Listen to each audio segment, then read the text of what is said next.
Hello and welcome back to the channel. Thank you for joining me on another of my interviews. Today, I'd like to talk about something that we've talked very briefly in a video which I talked about the need for a new social platform, something that's a bit like Facebook but completely independent, that is safe, secure and all those wonderful things. But for people in the truth, the freedom movement, sovereignty, that sort of thing, people who want to get together and chat and share stuff without being shouted down. I made a video, but it only lasted a couple of hours because we were asking for some beta testers at the time. We wanted to see if it was going to be robust and do what it needed to do. And then I had to remove the video because we got so many people, and I spent the morning just copying, pasting the link to the site so that we could test it. Well, I want to talk now to the developer who's put the site together, and we're going to open it up to everybody who wishes to have a go and get involved and all that. We're going to find out how it all works and whether it's robust enough for the purposes that we want. And I'm very excited to bring that gentleman to us now, Rob Gunner. Hello, Rob. Welcome to the show. Hello, Richard. Thank you for having me on. It's an honour. It's an absolute pleasure. Now, I mean, I put out some time ago now a little sort of video prior to that saying, wouldn't it be great to have a place in which people could get together? Because when I'm doing the talks, one of the things that people often say is, how do we, the people in the room or other truth people, keep together and communicate safely without having the general public who are not yet awake shout them down? And then you came forward in an email saying, I can do that because I've been doing it for donkey's years. So before we get onto the platform and stuff, maybe we could just delve into a bit of your past and find out who you are and what you've done, and then talk about the platform that you've developed. Of course, yeah. Well, thank you for having me on, Richard, and thanks for your listeners for listening to us and giving us. Quite all right. I been into computers, I think, since I was around 8 years old. Early days, the BBC Micro and the schools. Oh yeah, I remember those. Yeah, great times. We should have stayed at them times, but never mind. Yeah, life would be so much easier, wouldn't it? Yes. If you only had to know a little bit about basic code. You had to still run and get a piece of paper, you print it out or something. Yeah, or wait for the tape to, go and make your evening meal whilst the program was loading. Or the dial tone for your dial-up. Oh yeah, all those long. The weird thing though is, don't mean to cut into it. Is it wasn't that long ago. No. And yet we're talking about as if it was 20, 30 years ago, but it wasn't that long ago that we were waiting for the all of that nonsense. Someone would shout down, "Are you still on that internet? I need to make a phone call." Yeah. Little did they know. Yes. But anyway, yeah, so they were with the BBC Micros. So, yeah, my parents then bought me the following year, I think 1984, I got a Acorn Electron. And then I started getting the little magazines at home each week where you'd sit there coding all day. You'd make a little man move his arm and you think, yeah. So, and then I played around with computers for a while. We got into it was the game area down on the floppy disks, on the Amigas and the Commodores, etc. was coming around. Yeah. And then as I got older, into sort of teenage years in school, I had friends wanted to go out camping, that sort of thing, falling out of trees as you do, getting into a bit of mischief. So good for you. Yes, as innocently as we did in them days. Absolutely. Before mobile phones.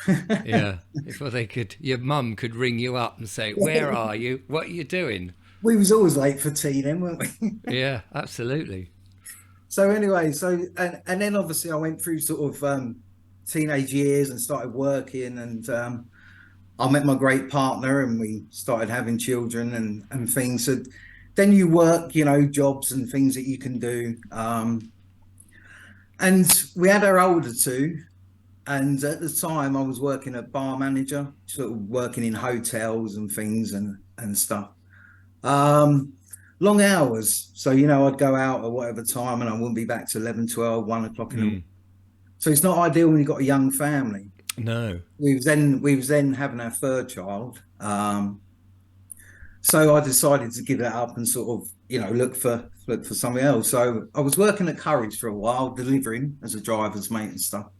And then I started getting back into computers. I met a friend there, Jason, and he sort of got me back into the buzz and the passion of building things and getting back into code and all sorts of things. And then it just went from there. Then my parents, bless them, they paid quite a few thousand for me to go, and I've done a thing called my Cisco CCNA, CCDA networking. So that then sort of stood me in the field into obviously the corporate professional world. And I worked in it for over 20 years. I worked for clients as the NHS. I upgraded in 2015 in West Suffolk, a local hospital, to myself. I upgraded all the servers. I was the server upgrade manager. So I was in charge of upgrading the printer server that had 500 printers on it, all the ones around the hospital. The DNS servers, the main controllers, which are the main servers that control all the login accounts and stuff for staff, etc.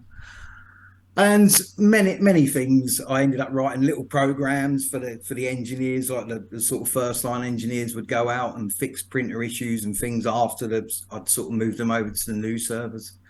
So I made little programs for that to make their job easier, bless them. And it carried on, but then my health got worse, really. I do suffer with osteoarthritis in my spine. I've got 4 discs that are gone. My L1 facet joint has collapsed. So I permanently lean to the left-hand side of my body. Oh. And then a few years ago as well, I had a thing called, I was one of the youngest in the UK to have a Cartiva implant done on my right foot, my big toe on my right foot. So I've now got a metal bar and a spacer and that in between my toe and my foot. I wish I'd never had it done. It's the worst thing ever. The pain is more excruciating than before. It's hard. Oh, really? I don't really have much feeling in my big toe and stuff no more. So, but anyway, you get on. So then my And they can't reverse that. Then they can't take it out. Or, no. No. The only thing they could do then was to give me a fusion. So they'd take all the bar and that out, and then they'd just literally put my toe onto my foot, and there'd be a metal bar across the top, and they'd just drill it on. So I'd have no movement whatsoever in my toe. So it just fixed on. So I declined. Gosh. Because and then obviously we got into the great flu of 2020, I call it. Ah, yes, the great flu. It's a good way of putting it.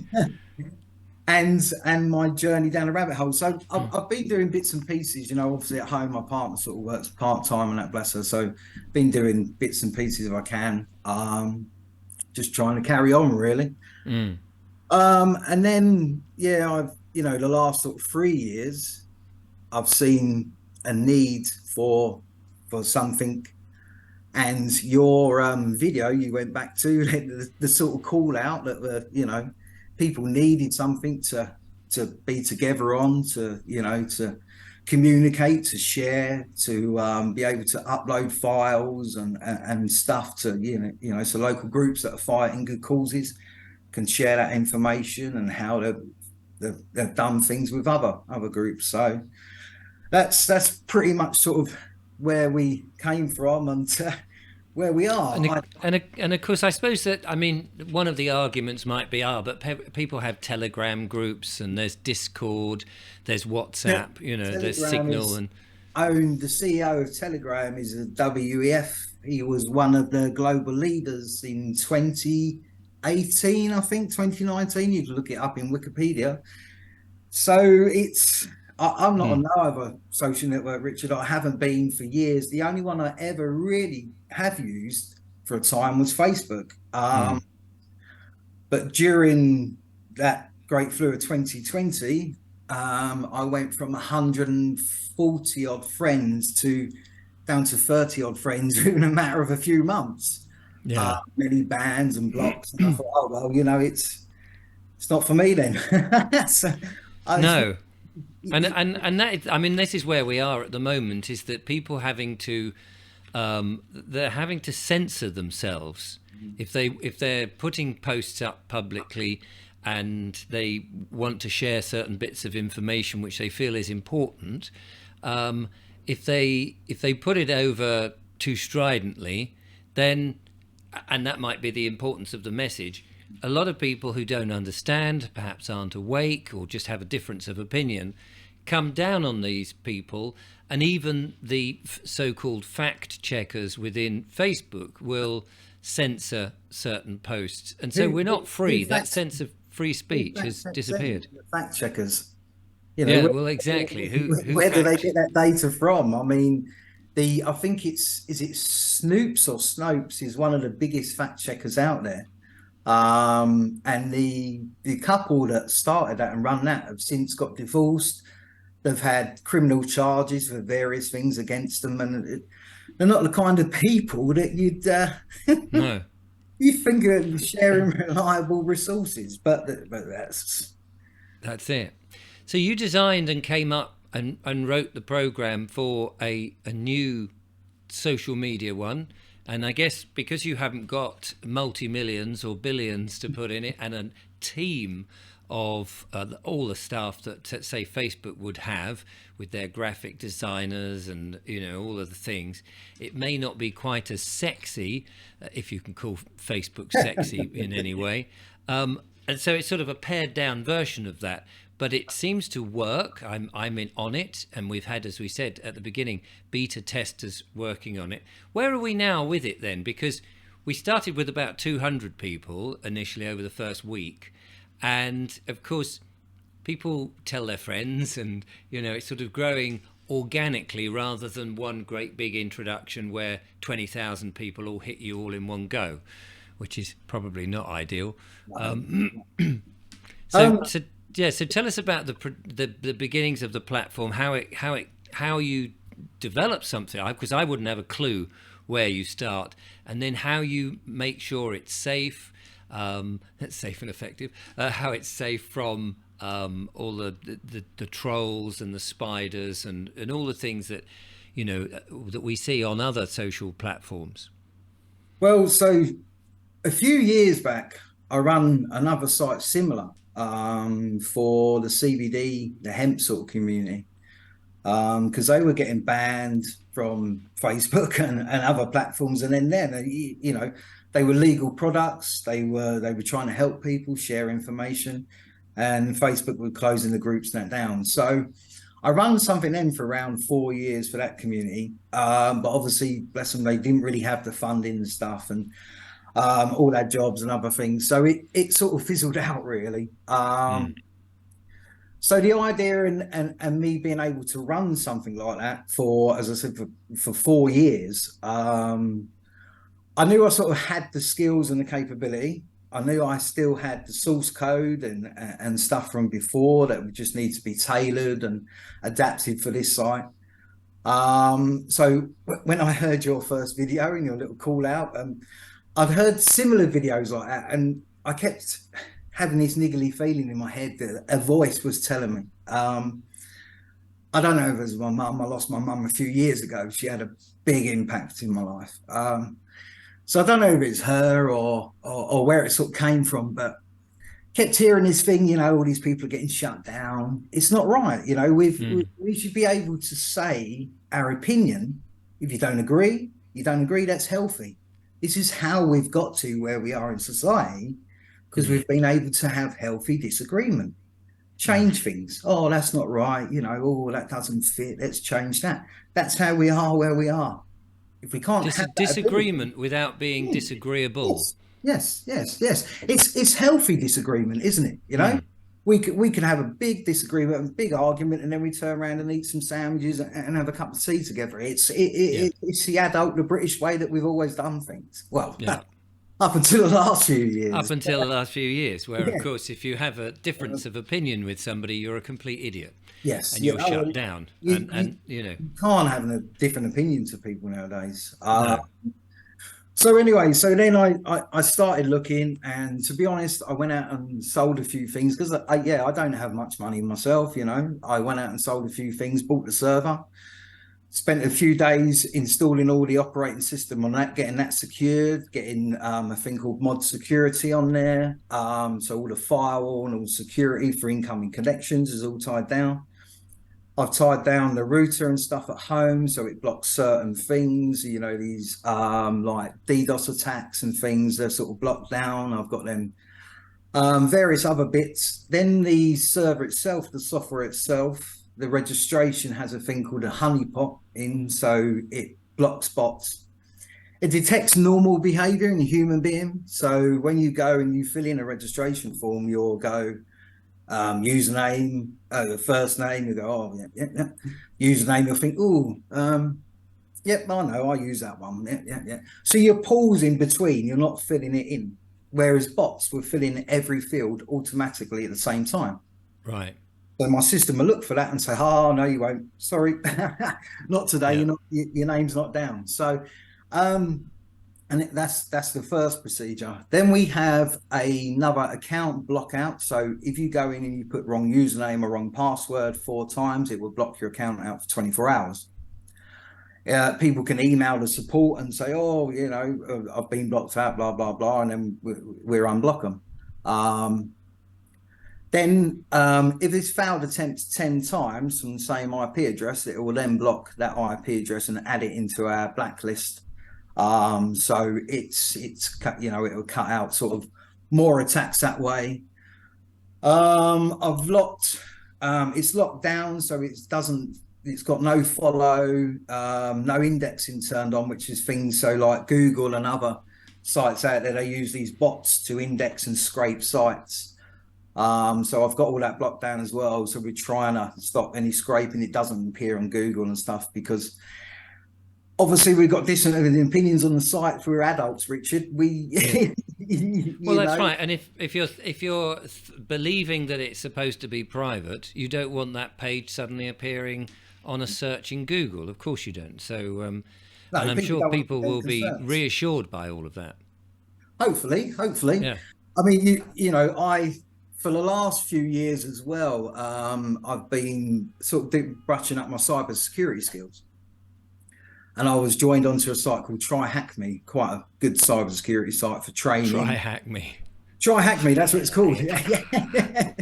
I'll hack you. It's for the cyber ninjas, I suppose. Right. Yeah. if we can call ourselves that, whatever we are. Right. So, I brushed up skills out there, and for a while I was actually ranked second to third for the UK. Wow. On the site. So yeah, my skills are okay. I've got the knowledge, the wide-ranging skills. I can code half a dozen languages: PHP, HTML, CSS, Java, Python, MySQL, French, German, Japanese, Chinese. Not really, not German so much. French. That's going back to my school days. All right. So when you sign in, can the platforms go, I recognise you. It's so nice to see you. We could add something like that, can we? Well. So where are we in terms of members and things like that? In terms of how it's been received? Mm-hmm. I think the need has been quite phenomenal, actually, because you said you put that first video out actually explaining we wanted beta testers. Yeah. The video was to explain just tell everybody what a beta tester is, because often we hear these terms and some people go, do you know what? I don't know. I know what beta blockers are, but I don't know what a beta tester is. We shouldn't be going near the beta blockers, but no, absolutely not. Oh dear. But no, beta testing is, so it's, well, there's different phases. Alpha and beta testing. Alpha is the first phase that when you're designing software, building code, you'll start testing yourself. When you're ready to have other people on and test, then we take it to the beta testing phase. So then you have many people testing on. That could be locally if you're working on software for a company or for a client. But this way, I'd had the sort of software there, we'd built the server, and I spent a couple of weeks, as you know, sort of getting things ready and stuff, tailoring it up. Obviously, I'm still working, it's a work in progress, and every day we learn. So we You know, we tailor it to people's needs and for everyone. So we've been going now live. We've just gone over the third week, which was yesterday. We're now at nearly 700 members, 38 groups, 3 pages. We did have an item on the marketplace because we've got a marketplace where people can sell their items, barter, trade, you know, keep away from all these big global companies. We don't have no payment system or nothing, obviously, in the moment or anything like that. That's the only thing. So Um, people can they can get together and then decide how they want to pay privately, as it were, yes, outside the system, yeah. Through which is bank transfer, or they can collect something yeah, in private, and you know, or I said even barter. Someone could have something for sell on there, and someone could say, you know, would you trade this with him? They just yeah. post out their items. And I think that's It great. You hasn't know, cost there's them a no penny. You know, exactly. There's no fix where you have to go through the no. system because sometimes that can be a pain if you don't want to, and you just say, "Look, let me just send you some money by PayPal, or let me come and fix your car for you," and Send the you know carrier pigeon whatever it out is. with £10 on its foot. Yeah. You know, people can pay however they want. So yeah, this is the thing about the system, Richard. I didn't really know. I didn't have no plans. I didn't know where it was going to go, what was going to happen. We've not really finalized on the logo even at the moment as it stands. We've been swapping around. We've had some great members who's been designing logos for us and helping out on the terms and conditions. I just put the I'll put up on the screen what we've got That's as it is. As I logged in earlier just before we did the interview, and I posted, as you can see on the main, I suppose like Facebook, the main wall. I It's a put newsfeed slash sort of dashboard area. So yeah. is it's the same sort of thing as when you log into Facebook or into some of the other platforms. And then on the So left-hand side, obviously, you can see sort of various modules that are for your hashtags and videos, the latest videos. There's advertising in the platform as well for local businesses that can't advertise on other places, you know, and the rates are just reasonable, cheap advertising space, nothing too fancy. There is some basic analytics in the back for advertisement. They can see how many hits and how many clicks and stuff they got. They can edit the adverts and stuff and select to run them for longer times and things. So So I didn't want to go to. I just showed it very briefly because as I was doing that, I was aware actually because it is private and people are putting on their things they don't want their post public. So it just suddenly dawned on me. I'm sliding up new, and obviously people's posts there'll be are someone shouting at us later. I see my going. name on I've there. seen my posts go by, and I apologise for that. But yes, so clearly we could delve deeper into it, but I don't want to do that. So that people don't see the private post because it is a private space, and Yes. so I just want to make that absolutely clear. It's fully locked down. Nothing shows outside of the platform. The only thing that's obviously is accessible for non-registered members is the registration form and the terms and conditions area. Yeah, Terms and conditions, we've done them up as, you know, as loosely as we can, really, to abide by people's privacy and you know, we have to take no responsibility really for what people upload. There yeah, obviously certain terms and conditions and nothing illegal or anything like that. Then, you know, and we will not stand for any of this nonsense that's going on, you know, with younger people on other of platforms. course. No. We don't stand for nothing like that. I have children myself. I have a granddaughter, and this is some of the reason why the platform started, because I had to do something. If it's anything, you know, if I can give someone a platform and I can offer a space for people that are fighting against some of this madness that's going on in the world, then, you know, I've done something. Absolutely, and we can't I'm thank you not enough. Mark It must. It, or Elon Musk. I'm just a dad. I'm just yeah, this that and that's. I think kid. that's what gives it a huge amount of appeal. Is that it isn't by a big corporation. You're not selling the data. No. It's all private. You know, and you're experienced in it. You've come from the world. I mean, if I tried to do it myself, it would be a complete nightmare because the data would be sucked out. Richard, I'll give Very. you. I don't really want to name some names because I might get myself in trouble. But as I said, in one of my contracts, I worked for a company. This was around the later, nearly into the 2020s. let's say. Um, and I was there to upgrade some servers for them. And this was nearly in 2020. They were on servers 2003 edition. They wanted me to upgrade them to 2008 server edition. At that time, obviously, we was on 2012. That had been tested for a few years. Great, seemed to work. That shows you, and so people think, oh, my data's safe. I sign up with these companies and that. Well, do they actually run? I get up every morning if I can, because obviously my health some days is bad. But I get up every day. If or not, I've got a great friend who I've known for years. Ed, he helps me out. Edgar's on the site. He does bits and pieces. Um, and we do daily checks, we do backups, we make sure there's any updates, any upgrades to go on the server, on the operating systems. We check all the logs, we make sure there's no problems, there's everything's fine. It has to be done. We have an off-site backup every morning. The site is backed up every morning around 5 to 6 o'clock in the morning, and then the back date is taken off-site. It goes somewhere else. So if any problems, we could literally pick that backup up, create a new server, and we'll be up and running in about 4 hours. Brilliant. And it's amazing, isn't it? And it's that personal touch. As I said earlier, I think it's that personal touch that makes it very more conducive for people, particularly in the movement that we're all in, where we're just trying to find solutions, we're just trying to share knowledge, and use common sense, as you say. So is there a maximum amount of people that you can have on a server that's run like this?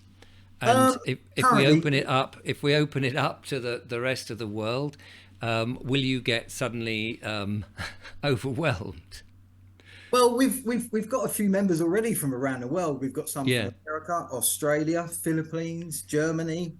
I was thinking in terms of numbers. If 20,000 people suddenly go, do you know what, this is the best thing since sliced bread, or I just want to have a look, and they all start logging on within the first 2 or 3 hours that say this video goes out, then what happens? Yeah, there is some restrictions because it's only on the server that I bought myself. So there is sort of restrictions. Yeah, we can handle quite some more than what we've already got.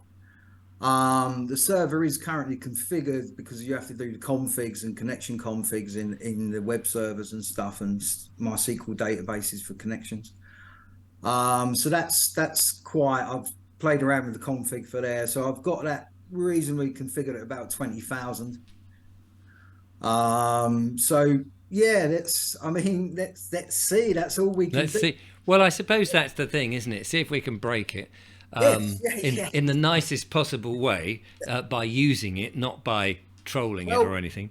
I'll make everyone aware that I took a backup before we had this conversation, Richard. That's why I was running a few minutes behind. Sorry. Right.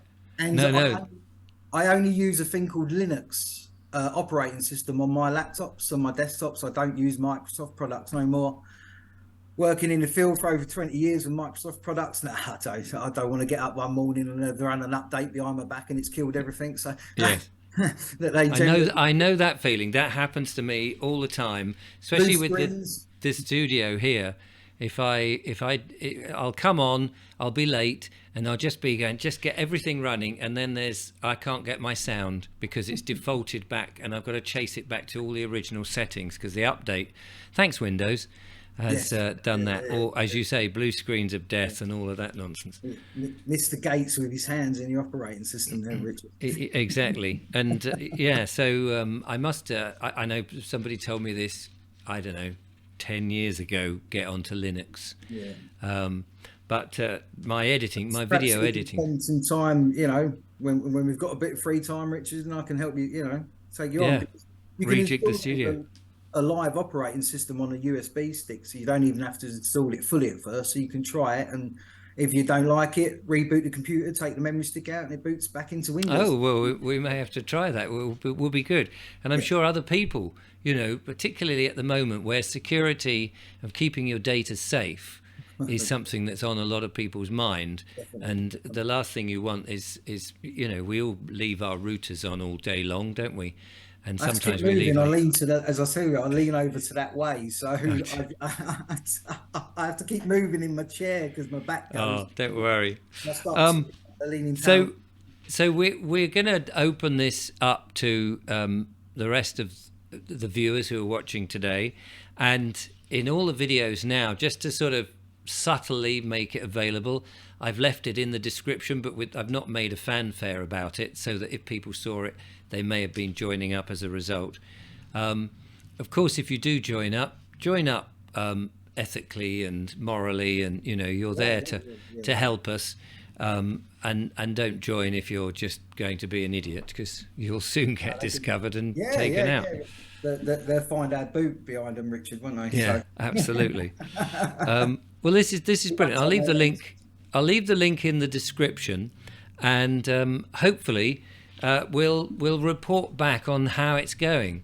What just give us a flavour before we go. What sort of content are people sharing? I mean, presumably they're sharing videos and pictures and text, but what's the sort of flavour of stuff? It's a mixed bag, really. Obviously, a lot of it is sort of, for the truth movement at the moment, because Yeah, that's, you know, but people are sharing other bits. There's groups being created, for farming, for healthy growing, for food, for health, for spiritual, for awareness. There's a memes group, if you just want to share some memes and some funny things to cheer you up. Um, it's a mixed bag, really. It's going well. People are sharing a lot of information. It's I've had good feedback and I've had some bad feedback, but then you're going to get that. We try to cater for everyone, but we're not going to please everyone in this world. no. Um, And but you seem to be quite thick-skinned, which I imagine you have to be in the industry in which people are constantly feeding back problems they've got, and so you're desperately trying to appease yes, everybody and make it all work, which, I of was course, you kept in a need. bunker and shouted at, I think, for most of my career. Richard, you get in at 8 o'clock in the morning and the phone lines are down, and oh dear, Yeah, you it's know, all your fault, and fix it yeah, quick. yeah. Who cares if you fell over in the rain and and you got soggy wet Yeah, trousers? They we don't. must have our lines done. Well, Rob, I think you're doing an amazing thing, and I can't thank you enough. Presumably, this must be costing you financially something, as well as your time, which I know you're willingly giving it to you, Yeah, as yeah. it's giving you purpose. But it is presumably costing you. Is there a donate page for people to want to just help keep this going if people find it useful? Yeah, see, at the moment, Richard, because obviously we have limited storage and limited space now on the server. The basic account is free, so people can sign up, and it's free for them to register. With that is a daily upload limit, though. They get 10 videos a day, 10 photos a day that they can upload. Then we have an unlimited account, and that's 99p a month. And then obviously they can upload daily, whatever they like. Yeah. There's no limits then.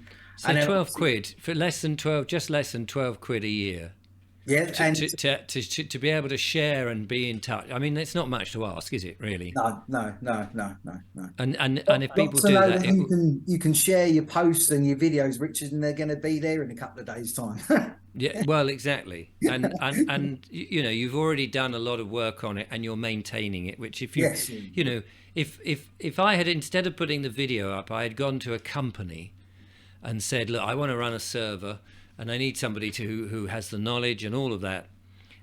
It would cost me thousands. Yeah, yeah, yeah. It would cost me thousands. And so the fact that you've stepped forward, if people, 12 quid a year, I mean, I think is nothing, but they get a chance Yeah, to use it for free yeah, anyway. yeah, They're yeah. just a little bit limited. So I can't see a problem that No, people will have with no, that at that's all. 10 photos, videos, I thought is a fairly daily chunk anyway. Most Well, people, it would take me a lot to do 10 videos. I mean, I'd have so little time there you go. to, Yeah, to do. But yeah, I can go and share my YouTube videos and put likes and read what other people are up to. It's a great way. And because you've got messaging within there as well. So people can message each yes. other as people do message me. It's And highly that's all encrypted private. chat as well. Yeah, yeah. The chat is 256-bit encryption. It's RSA token encryption. So the either end has to, like, so if you're the client side looking at the messages, you have to then obviously be connected with the other person via the back end into that chat, so you can only see, you know, your conversation between you two.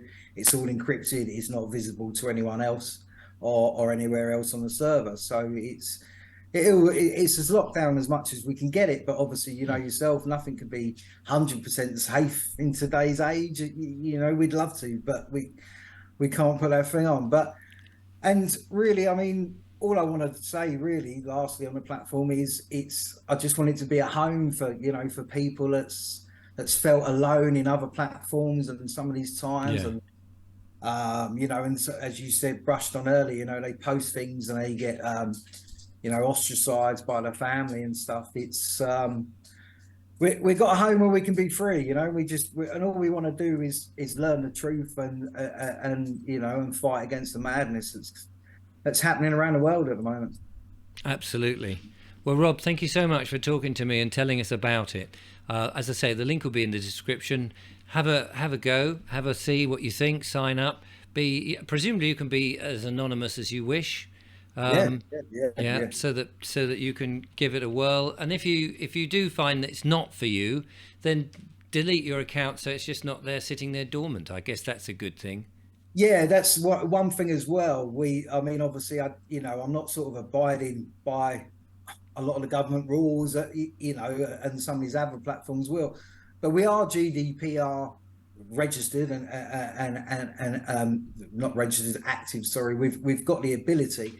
So if people do want to get the data, you can download all of your data. You can delete your account, which removes all the data, and then the cache is cleared every 24 hours on the server. So it's totally gone. Nothing's kept.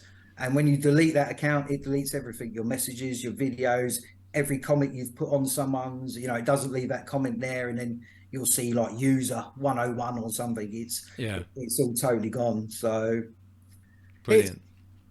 it's hopefully, you know, as safe as we can get it, as, you know, Richard. And yeah. Brilliant stuff. Well, thank you so much. I look forward to seeing how it goes over the next few days as people watch this video and think, oh, I'll give that a whirl. And of course, you'll be very welcome. Yeah, So yeah, definitely. I really appreciate it because I think it's a very useful tool for us in these dark days. But there you go, Rob. It's got a lot of the, quickly as well, it's got a lot of tools, as you know. That you've got calendar, they've got files, they've got tasks and things all in a profile. So it's got many It's all tools. good. Absolutely. Just what you expect from a social media platform. Rob, thank you so much. Really appreciate your time. And ladies and gentlemen, I'll be back, of course, with more interviews and monologues and bits and bobs as we go along. But in the meantime, from Rob and I, thanks for watching. Till next time, goodbye. Take care. Cheers.